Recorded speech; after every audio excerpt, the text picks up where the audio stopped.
नमस्कार. आपल्या सगळ्यांना गुरुपौर्णिमेच्या मनापासून शुभेच्छा देते. आज कराडमध्ये येऊन कैलासवासी आदरणीय आपल्याला सगळ्यांना प्रिय असे चव्हाण साहेबांचं जाऊन आम्ही नतमस्तक होऊन आशीर्वाद घेऊन आज आम्ही कामाला सुरुवात केली आहे. आणि एक आदर्श गुरु, एक आदर्श पती, एक आदर्श नेता, एक आदर्श सुपुत्र, एक आदर्श सहकारी, एक आदर्श कवी, लेखक आणि एक भ्रष्टा नेता म्हणून चव्हाण साहेबांची ओळख महाराष्ट्राच्या राजकारणात नाही देशात आहे. आजही संसदेमध्ये काम करत असताना चव्हाण साहेबांनी केलेली भाषणं, त्यांची दूरदृष्टी, त्यांनी केलेले धोरणात्मक निर्णय, मग महाराष्ट्राचे मुख्यमंत्री म्हणून असेल, फायनान्स मिनिस्टर, डिफेन्स मिनिस्टर असतील, ही सगळी आजही भाषण करताना आम्ही चव्हाण साहेबांची आठवण काढतो. त्यांची भाषणांचा अभ्यास आजही करून त्याच्यात अनेक मुद्दे असे आहेत जे आजही असं वाटतं की चव्हाण साहेबांनी जणू काही कालच ते भाषण केलं. त्यामुळे अतिशय एक आपल्याला अभिमान असलेला, शून्यातून एक विश्व उभं केलेला अशा मोठ्या नेत्याच्या आज या गावात येऊन नतमस्तक होऊन त्यांचा आशीर्वाद घेऊन आज आम्ही सगळे कामाला लागलोय. आमचं खरं तर भाग्य आहे. मागच्या गुरुपौर्णिमेला पवारसाहेब कराडमध्ये आले, तिथून त्यांनी एका नव्या लढाईचा शुभारंभ केला.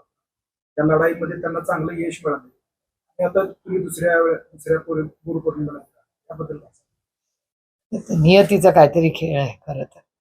कारण मी खरं तर कराडला काल येणार होते आणि काल संघटनेचा कार्यक्रम होता आणि आमच्याकडे डीपीटीसीची मीटिंग लागली. मग मी यांना विनंती केली की काय करूया, रद्द करूया, नाही करूया, काय करूया. मग आमच्या सगळ्या म्हणाले नाही नाही, याच गुरुपौर्णिमा पण आहे, योगायोगाने, म्हणजे मी काल येणारी, नियतीच्या मनात काय माहिती नाही, पण आज येण्याचा योग आला आणि माझं भाग्य की आज मी इथे येऊ शकतो. आगामी निवडणुकीच्या पार्श्वभूमीवर राष्ट्रवादी काँग्रेस काय काय तयारी आणि किती जागा लढवण्यासंदर्भात काय चर्चा? ती लढाई किती सीट वगैरे लढेल त्याची ऑफिशियल अनाउन्समेंट महाविकास आघाडीच्या वतीने पुढच्या 8-10 दिवसात होईल. अर्थातच तयारीला तुम्हाला आदरणीय पवारसाहेब सगळ्यांनाच माहिती आहे. त्याच्यामुळे ज्या दिवशी लोकसभेचं मतदान झालं त्याच्या दुसऱ्या दिवशीच ते विधानसभेच्या कामाला लागले. त्यामुळे आणि त्यांची काय अशी स्ट्रॅटेजी वगैरे नसते, ते स्वतःच सगळं करतात, तुम्हाला माहिती आहे. त्याच्यामुळे ते त्या कामाला त्यांच्या पद्धतीने लागलेले आहेत आणि काही वेगळं सांगत नाही. ज्या पद्धतीने ते राज्य, आणि ते काही इलेक्शन आलं म्हणून राज्य फिरत नाहीत, ते एरवी राज्य फिरतच असतात. त्यामुळे एक सेन्स की महाराष्ट्रात काय चाललंय. आणि अर्थातच हे खूप महत्वाचं इलेक्शन आहे आणि हे काही जिंकण्यासाठी म्हणून नाही, पण सत्ता ही बदललीच पाहिजे. कारण महाराष्ट्र, जेव्हा आम्ही दिल्लीतून डेटा बघतो तेव्हा महाराष्ट्र आज ज्या पद्धतीने एक समृद्ध राज्य तिथे होतं, तशी किंवा डेटा जो सांगतो की अरे इंडस्ट्रीमध्ये पुढे, इन्व्हेस्टमेंटमध्ये पुढे, ती आज परिस्थिती नाही आहे. किंवा मोठ्या इन्व्हेस्टमेंट्स ज्या असतात किंवा मोठे उपक्रम राबवलेले असतात त्याच्यातही महाराष्ट्र कुठेही एक नंबरला दिसत नाही देशामध्ये. दुर्दैव आपलं. काय अंदाज आहे तुम्हाला? तुम्ही अंदाजे किती सीटा मागू शकता? मागू शकता ते सगळं नेगोशिएट, म्हणजे जेव्हा चर्चा होईल त्याच्यात होईल. आम्ही एकच ठरवलं की महाविकास आघाडी ह्या वेळी सरकार बदलणार आहे. कारण का, हे MBBS सरकारला, मी सगळ्या डॉक्टरांची माफी मागून हे वाक्य बोलतेय की MBBS सरकार म्हणजे महागाई, बेरोजगारी आणि भ्रष्टाचारी हे जे सरकार आहे ना, त्याला महाराष्ट्रातून हद्दपार करून एक पारदर्शक, भ्रष्टाचार मुक्त महाराष्ट्र करण्याची गरज आहे. कारण महाराष्ट्र या भ्रष्टाचारामुळे, महागाई आणि बेरोजगारीमुळे प्रचंड अडचणीत महाराष्ट्रातली मायबाप जनता आहे. दुधाला भाव नाही, शेतीमध्ये काय परिस्थिती आहे तुम्हाला माहिती आहे. 118 कोटी रुपयाचा भ्रष्टाचार फक्त शेती खात्यात झालाय. आणि मी म्हणत नाहीये, RSSचा तुमच्याच सगळ्यांच्या चॅनलवर बातमी मी बघितली आहे आणि नंतर वर्तमानपत्रात वाचली आहे की RSSनी भेट घेतली देवेंद्र फडणवीसजींची आणि त्यांना विनंती केली की एक म्हणजे डायरेक्ट बेनिफिट जो ट्रान्सफर होतात पैसे डायरेक्ट शेतकऱ्याच्या अकाउंटमध्ये, ते 118 कोटी रुपये जे शेतकऱ्यांच्या अकाउंटमध्ये जायचे होते ते बदलून 118 कोटी रुपये सरकारने काहीतरी बियाणं घेतली आणि ती चांगली घेतली नाही. मी जे बोलते हे माझे शब्द नाहीयेत. मी तुमच्या चॅनल आणि वर्तमानपत्रात RSSनी जे आरोप केले तेच तुमच्या समोर मांडते. माझी एवढीच अपेक्षा होती की देवेंद्रजींनी याची इन्क्वायरी लावायला हवी होती, पण अर्थातच लावलेली नाही आहे. त्याच्यामुळे मग कपास, सोयाबीन, दुधाची काय परिस्थिती आहे तुम्ही पाहताय. या संपूर्ण भागात दुधाला इथे भाव नाही आहे आणि शहरात गाईचं दूध आणखीन 2 रुपयांनी वाढवलेलं. त्यामुळे प्रशासनाने ठरवलंच आहे ह्या सरकारने की शेतकऱ्याचं कंबरडं मोडायचं. म्हणजे दुर्दैव आहे की ना प्रशासनात चांगली कामं चालली आहेत, ना शेतकरी फार खुश आहे, ना महिलांच्या बाबतीत किंवा क्राईम. एक काळ असा होता की महाराष्ट्राकडे एक आदर्श म्हणून बघायचे, पण आज तुम्ही डेटा पाहून बघा, जेव्हा जेव्हा भारतीय जनता पक्ष सरकारमध्ये येतं तेव्हा क्राईम वाढतं. असं मी म्हणत नाही, केंद्र सरकारचा डेटा म्हणतो. आणि पहिल्या 5 वर्षाच्या टर्म मध्ये नागपूरमध्ये क्राईम जास्त असायचं. आता तुम्ही बदललंय. आज दुर्दैव आहे, मला वेदना होतात हे बोलताना, पण पुणे हे आज राज्याचं क्राईम कॅपिटल झालंय. सगळ्यात जास्त क्राईम डेटा सांगतो की हे पुणे जिल्ह्यात आज आहे. तुम्ही आता म्हणाला की म्हणजे क्राईम राज्य झालेलं आहे, पण त्याचा केंद्रबिंदू पुणे. गाझियापूरमध्ये घडलेली घटना असेल किंवा आता मागच्या वर्षी पुसावळीमध्ये घडलेली घटना असेल, तर हायकोर्टाने म्हणजे जिल्ह्याच्या पोलीस अधीक्षकांवरतीच डाऊट उपस्थित केलाय. तर एकूणात परिस्थिती अशी दिसते की हे जे दंगे घडतायत किंवा काही घडतायत ते त्याच्या मागे पोलीसच यांचीच भूमिका प्रमुख दिसते. म्हणजे त्यांचीच भूमिका संशयास्पद वाटते. तुमच्या प्रश्नातच माझं उत्तर आहे. तुम्हाला हा प्रश्न विचारायचा इच्छा होते किंवा डेटाच सांगतोय हेच तर मी म्हणते की जेव्हा जेव्हा हे सरकार येतात अशा घटना कशा घडतात, वाढ कशी होते त्याच्यात, आणि डेटा ड्रिव्हन करूया. उगाच आरोप करायचे म्हणून मी आरोप करायला नाही बसलेले. आपण डेटा वाईज जाऊया सर. त्याच्यामुळे दुर्दैव आहे की ज्या महाराष्ट्र पोलीसचा सार्थ अभिमान आम्हाला सगळ्यांना, आजही मला असं वाटतं की देशामध्ये सगळ्यात चांगले पोलीस कुठे तर तुमच्या माझ्या महाराष्ट्रात आहे. अशी परिस्थिती असताना मंत्रिमंडळ किंवा सरकार सिरियस नसल्यामुळे अशा गोष्टी होतात. त्यामुळे अनेक समाज जेव्हा आंदोलन करतात त्यांच्यावर लाठीचार्ज होतो. त्याची ऑर्डर कोणी दिली याचं उत्तर आजही महाराष्ट्र मागतं. आज जाती जातीमध्ये तेढ जो निर्माण होतोय त्याला कोण आहे जबाबदार? भडकाऊ भाषणं किंवा दोघांमध्ये अंतर वाढेल अशी भाषणं कोण येते? ती सरकारकडूनच येतात. त्याच्यामुळे दुर्दैव आहे की महाराष्ट्राच्या विकासाच्या बाबतीत हे सरकार अजिबात सिरियस नाही. आणि नाही तर आईस आहेच. आईस म्हणजे इन्कम टॅक्स, सीबीआय आणि ईडी. घरं फोडा, पक्ष काढून घ्या, चिन्ह काढून घ्या, असलेच उद्योग हे करतात.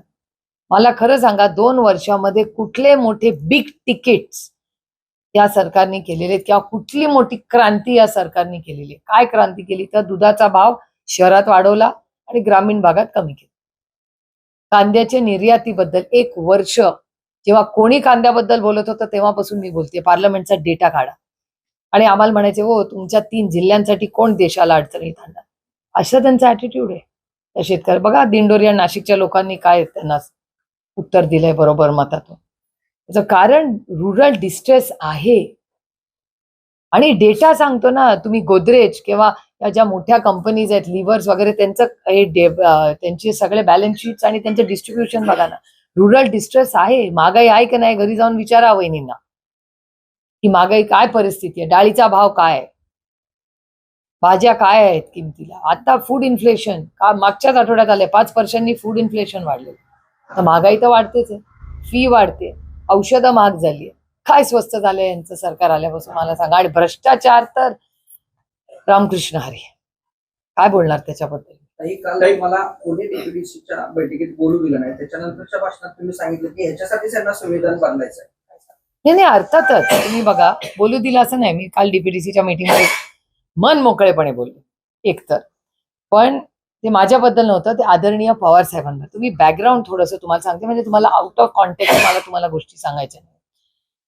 एक तर आदरणीय पवार साहेब, त्यांचं वय, त्यांचा अनुभव, 60 वर्ष ते महाराष्ट्राच्या राजकारणात आणि समाजकारणात आणि कर्तृत्वावर. ते माझे आणि अजित पवारांसारखे परिवारवाद नाहीयेत.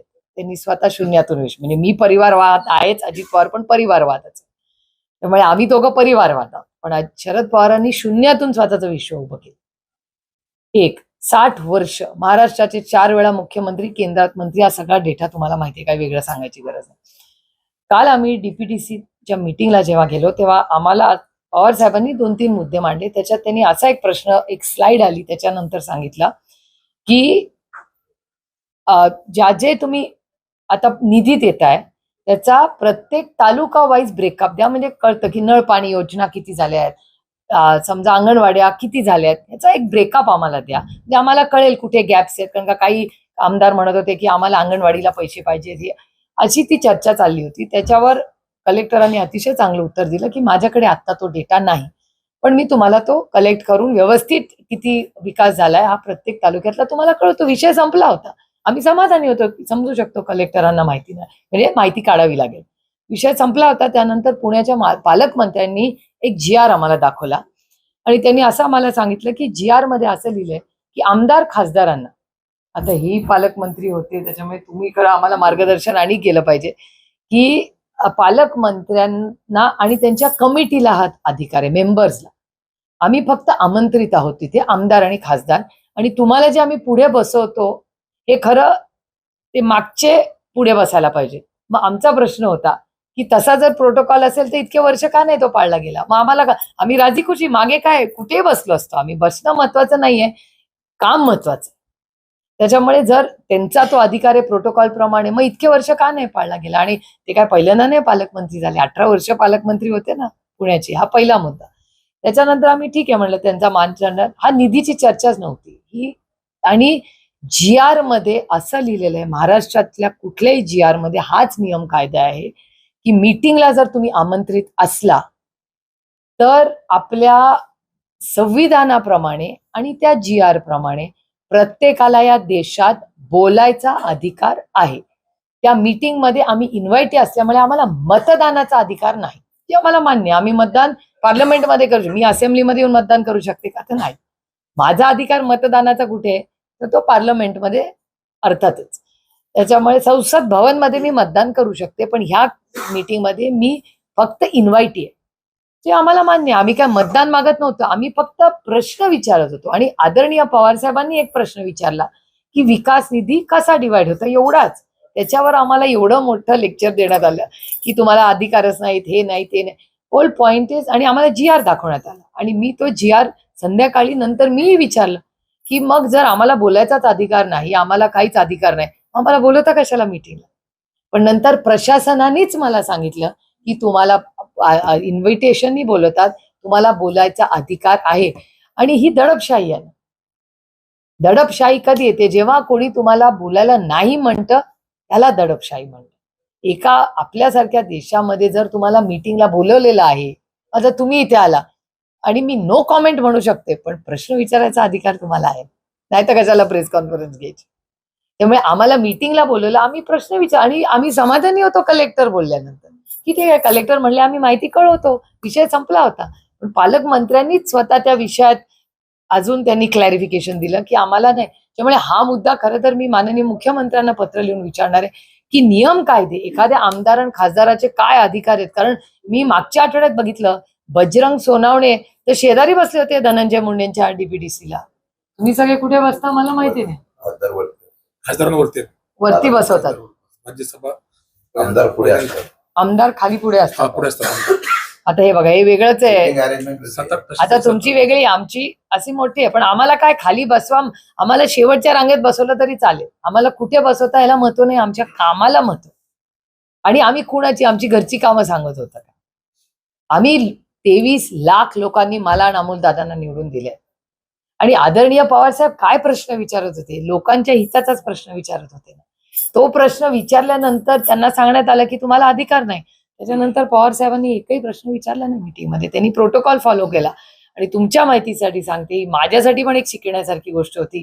काल नेहमीप्रमाणे तुम्हाला सगळ्यांना, या देशाला आदरणीय पवार साहेब माहिती आहे, ते नेहमी मीटिंगच्या वेळेवर आधी जातात. ते आधी जाऊन बसले. पालकमंत्री आल्यानंतर आदरणीय पवार साहेब स्वतः उठले. पालकमंत्र्याचा, त्या पोझिशनचा मान म्हणून, कारण का शेवटी ते पालकमंत्री आहेत, पालकमंत्र्याचा प्रोटोकॉल म्हणून आदरणीय पवार साहेब वयाने आणि सगळ्याच गोष्टी जरी ज्येष्ठ असले तरी त्यांनी प्रोटोकॉल पाळला. आणि जेव्हा पालकमंत्र्यांनी त्यांना सांगितलं की तुम्हाला प्रश्न विचारायचा अधिकार नाही, आदरणीय पवार साहेबांनी एकही प्रश्न त्या मीटिंगमध्ये विचारला नाही. तो प्रोटोकॉल मी नाही पाळला, मी विचारले. कारण काही लोकशाही आहे, मनमानीनी सरकार नाही चालत. आणि आम्ही लोकप्रतिनिधी आहोत, लोकांचे प्रतिनिधी होतो आम्ही. आता लोकांचे पण प्रश्न आम्ही सरकारला विचारायचे नाहीत, हा कुठला नियम कायदा? आणि एवढ्या नियम कायद्याने जर देश चालत असेल तर मग सगळ्याच बाबतीत नियम कायदे झाले पाहिजे. मग आम्ही त्यांच्या चुका काढू. प्रोटोकॉल सगळा त्यांनीच पाळला असेल, मग व्यासपीठावर जो कोणी बसेल त्याचा प्रत्येक प्रोटोकॉल पाळला पाहिजे. मग कोणीही कुठे बसता कामा नये. एवढे जर शिस्तीने सरकार चाललं असेल तर प्रत्येक बाबतीत ते पाळा. सिलेक्टिव्ह नको ना. म्हणजे आम्ही विरोधी पक्षात आहोत म्हणून आम्हाला एक नियम वेगळा, हे संविधानाच्या विरोधात आहे. आणि दडपशाही, आपल्या संविधानामध्ये मोकळा श्वास, मोकळं बोलायचा, मत मांडायचा अधिकार भारतरत्न डॉक्टर बाबासाहेब आंबेडकरांनी आपल्याला दिलेला आहे. या छोटी, तुम्हाला असं वाटेल किती क्षुल्लक गोष्ट आहे, ही छोटी गोष्ट नाहीये.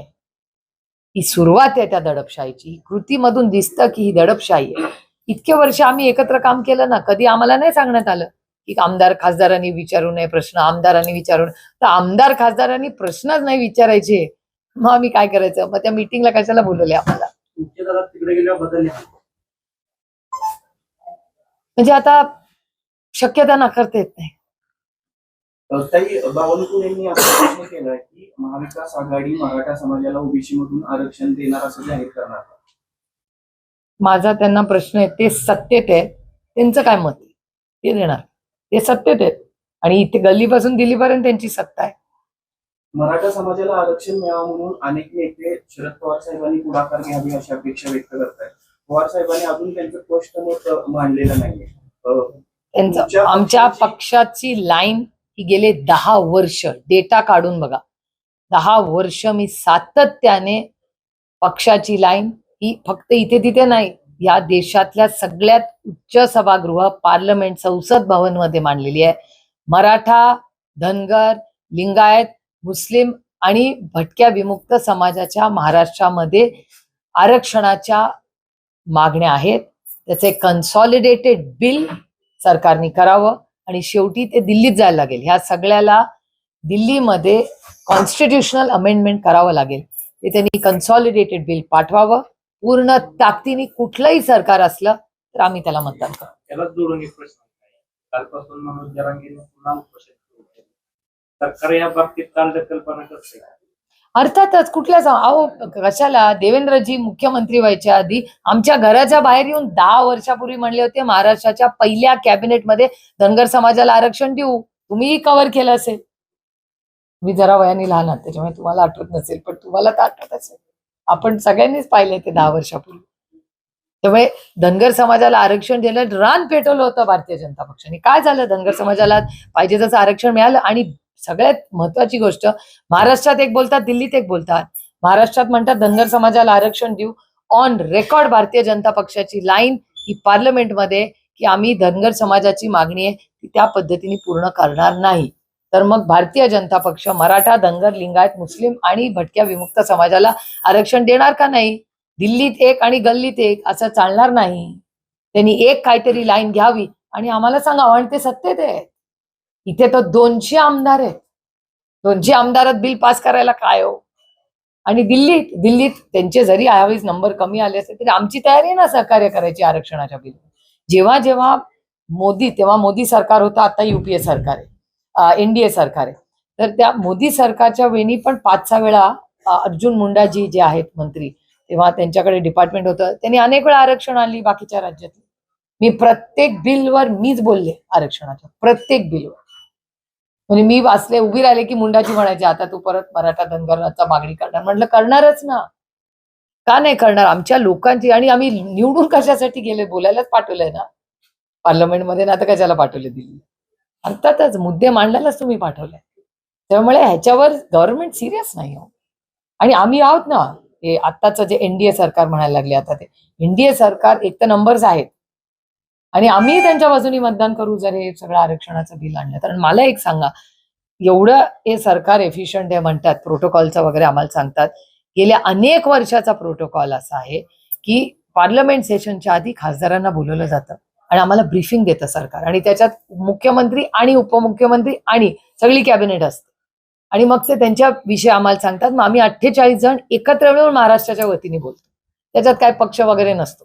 महाराष्ट्रासाठी हो, सगळ्यांनी 48 लोक एकत्र आम्ही काम करतो विषयांसाठी.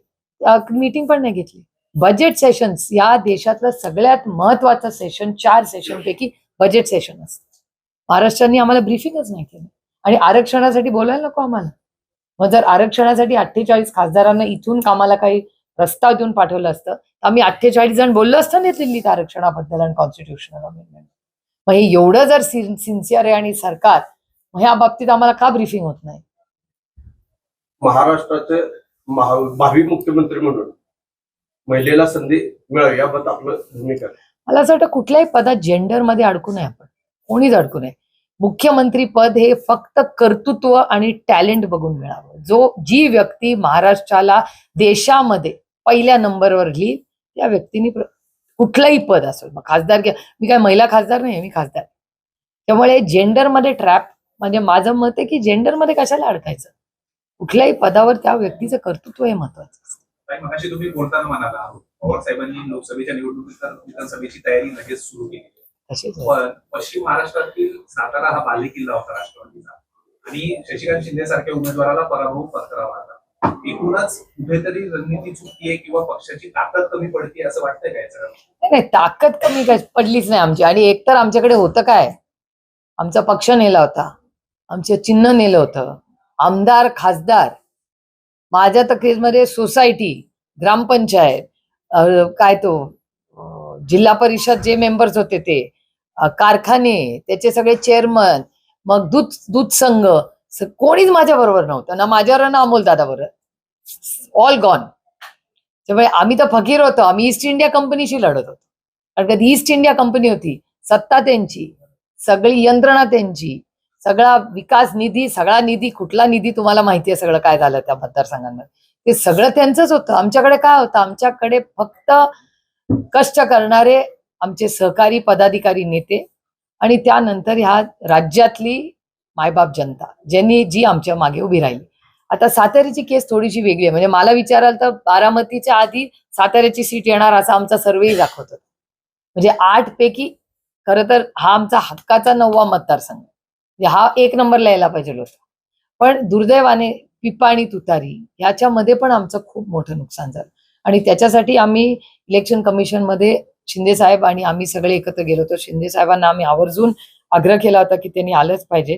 कारण का 3-4 मतदारसंघ आहेत. म्हणजे माझ्या आणि अमोलदाराकडे 15-20 हजाराचाच फटका आम्हाला बसला. पण दिंडोरीला 1.5 लाख मतं गेली. नाव पण तेच आणि चिन्ह पण. म्हणजे ते सर वगैरे नाहीत, पण त्यांनी बगरे सर नाव लावून टाकलं. त्यांनी जवळपास 1 लाख मतं खाल्ली. आणि साताऱ्याला पण तसंच झालं. त्यामुळे कदाचित ती दुसरी तुतारी नसती तर आज आमच्या 9 सीट आल्या असत्या. त्यामुळे हे जे थोडासा रडीचा डाव ते खेळत असतात हो. आणि गंमत अशी आहे की जिथे आमचे कॅन्डिडेट तिथेच कशी हो त्यांची ती दुसरी ट्रम्पेट आली, पिपाणी तुतारी काय ते म्हणतात ते. एक दुसरं की वर्ध्याला आम्हाला न्याय मिळाला. वर्ध्याला ती बॅन झाली. त्यामुळे आम्हाला वाटलं ठीक आहे वर्ध्याला काढून टाकली म्हणजे सगळीकडे टाकली. नंतर त्यांच्या लक्षात आलं अरे आरो काय करतोय, रडीचा डाव, कॉपी करके पास होंगे. ते कॉपीमध्ये तिथे काहीतरी आमच्या मतदारसंघात ते ठेवलंच सगळ्यांनी. साताऱ्याला जरूर त्याचा फटका बसला आणि अर्थातच आम्ही आत्मचिंतन केलं पाहिजे. जेव्हा जसं यश आपण साजरं करतो तर अपयश आल्यानंतर सातत्याने आत्मचिंतन करून आम्ही कुठे मतदार जागेवर आहे, आम्ही कुठेतरी एक संघटना म्हणून कमी पडलो. आणि मी प्रांजळपणे कबूल करते की सातारा आमचा खूप मोठा लॉस आहे, आम्हाला प्रचंड वेदना देणार आहे, अस्वस्थ करणार आहे. आणि आम्ही पूर्ण आत्मचिंतन करून ह्या भागामध्ये आम्ही कुठे कमी पडलो हे आम्ही विचार केला पाहिजे एक संघटना. एक प्रश्न, उद्धव ठाकरे असं बोलले की मोदी आणि शहा मुंबईला अदानी सिटी करण्याचा प्रयत्न करतात, तर राज्य सरकार अदानींना पाय घालण्यात टाकते का, काय मत सांगा? मला असं वाटतं की आज मीही ते स्टेटमेंट वाचलं, काय कुठल्या प्रोजेक्ट्स बद्दल वगैरे ते आहे त्याच्यात काही प्रेसमध्ये ते आलं नव्हतं. पण जरूर काय उद्धवजींचं म्हणणं आहे ते आम्हीही समजून घेतलं पाहिजे. कारण का प्रेसमध्ये फार काही डिटेल्स त्याच्या सगळ्याबद्दल आले.